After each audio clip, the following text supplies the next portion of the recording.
రానున్నటువంటి తరాలకు కాలుష్య రహిత సమాజాన్ని ఇవ్వడం కోసం ఏం చేసినా ఎట్లున్నా కానీ మరి మహాలక్ష్మి పథకం అన్ని విధాలుగా అంటే ఆసుపత్రికి పోవాలన్నా ఇంతకుముందు మన పల్లెల్లో ఉన్నటువంటి మామూలు చిన్న చిన్న డాక్టర్ల దగ్గరనే పెద్ద పెద్ద రోగాలకు మరి మూడు పిల్లలు వెళ్ళేది ఏదయ్యా బస్ కిరాయి లేదు సకంగా వస్తాను కాబట్టి ఓ చక్కటి పథకం మహాలక్ష్మి పథకం మరి ఒక సంవత్సరం లోపలే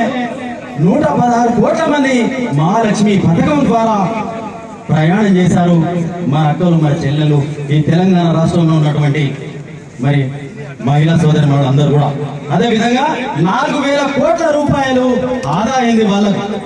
ఏది టికెట్ కొనకుండా మరి 0 టికెట్ ద్వారా వారు ప్రయాణం చేసినందుకు ఓ చక్కటి పథకం మహాలక్ష్మి పథకానికి ఒకసారి సపోర్ట్ కొడదామా చక్కటి పథకం కదా బస్సు ఎక్కడ ఎక్కి బస్సు ఎక్కడ దిగినా